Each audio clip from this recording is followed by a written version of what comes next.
salespeople, distributor salespeople, dealer salespeople, and then at somewhere down the chain is the consumer.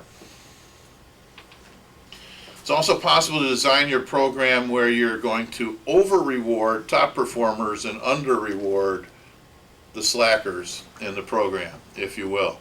Because, it's not in anybody's interest to spend a lot of money paying for people doing a poor job, is it? So we can design a program, this is just one example, where you more or less assign a quota to everybody based on historical records. And if they achieve their quota, they're going to get a great reward. If they exceed their quota, they're going to get a fabulous reward. But if they underperform their quota by 50% or 75%, we can scale it in such a way that their award is that big. So it's very clear, great performance gets paid. That's just one idea, many ways that you can modify this so you can tightly control return on investment. This is a chart that illustrates the profound differences in actual payments as suggested by that formula. You'd have to see this up close, so we won't talk about it specifically. In recent years, the incentive industry has moved into you might call it a new generation of metrics. Obviously, you have the normal metrics of how much did I sell, or which products did I sell. But there's a whole other set of metrics that you could measure that are either education related or activity related. And in doing that type of measurement, then you're going to find out that you're improving product knowledge, and improving product knowledge means you're going to sell more because people sell what they're comfortable with and what they know, right? And you're going to improve customer satisfaction because people are selling the right products to the right people because they're asking the right questions and they weren't before. And so as you begin to measure this, and things, for example, that occur at point of sale, implementation of sales aids. Let's say the marketing department's put together a stand-up display or an end cap or any number of different vehicles to effectively display a product. Well, why not give someone a more moderate bonus for making sure that that display is set up and operational in every retailer that you're participating in the program with? It just makes sense, doesn't it? And if that end cap's not there, what's going to happen to sales? They're going to just sit there flat. If it's there, it's great. So how many trainings were done? How many displays were put up? Is there inventory in the channel to push through? Well, you could measure that and reward people based on making sure that they have inventory out there. Fine gradient metrics drive complete performance. That's the basic idea. And you could expand this out in many directions.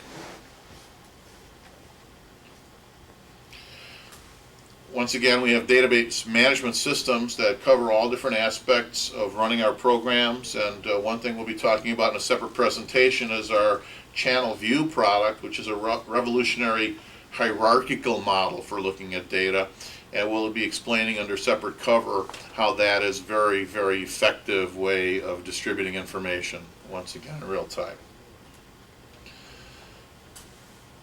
Everything today is moving online. We can still handle paper, in case you're interested. Data acquisition forms, we can consult with you to put together forms that make sense, whether it's on paper or online.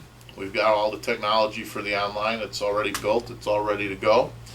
But whatever your audience is, we'll put together a data acquisition vehicle that will not only give you the basics, but perhaps give you information on end users that you might not normally be tapping into. Just here we have a more or less a 360-degree view of the types of reports that come with our standard program environment. So we're going to touch who's in your program. If there's cards involved, you'll know who's got a debit card, who's buying your products. You'll know these batch and claim reports. That's the meat and potatoes, day-to-day work that goes on in running your program, accounting reports, performance reports. We can take care of tax filings on your behalf. And also, if you need reports that aren't in our standard suite, we'd be very delighted to get them built for you.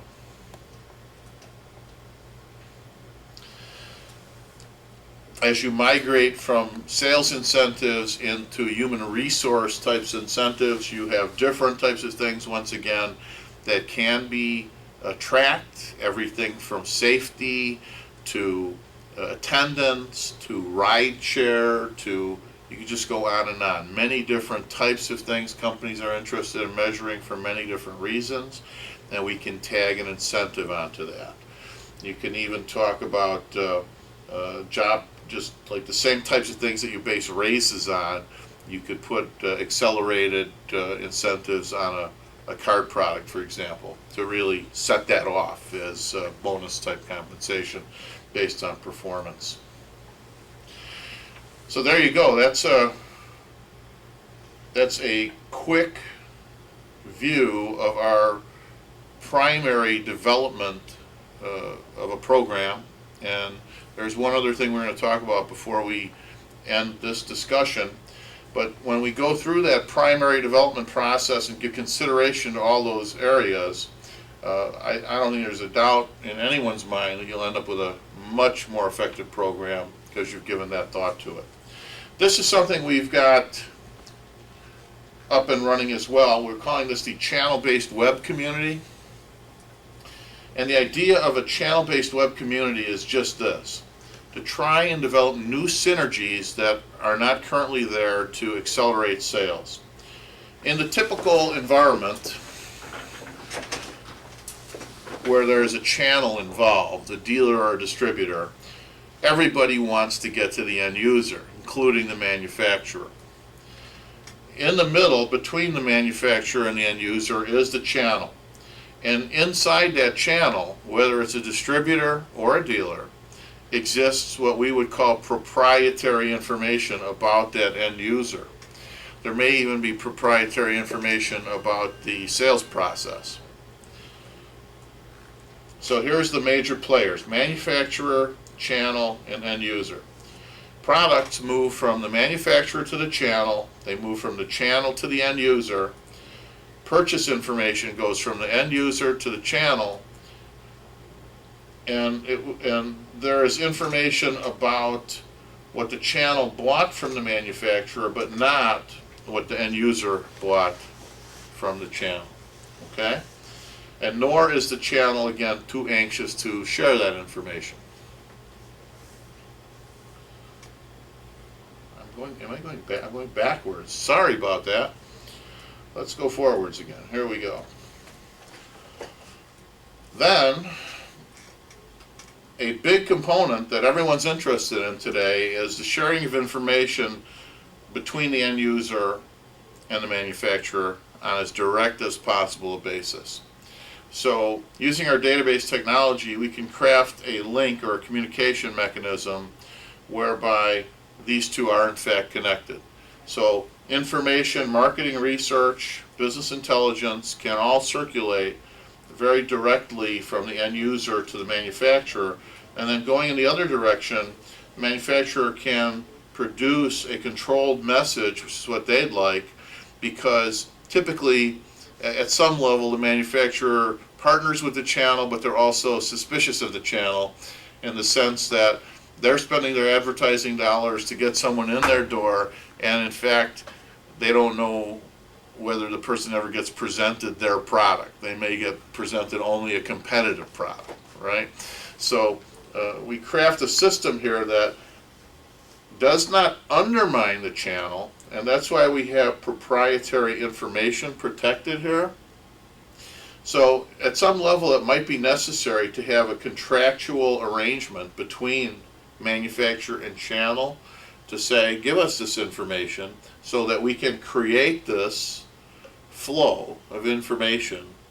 And the idea is that as the message gets to the end user, as the manufacturer talks to the end user, leads are generated, opportunities come up, and now the manufacturer is in a position to both share the opportunity with the channel and also work together with the channel to get the deal, as opposed to the two of them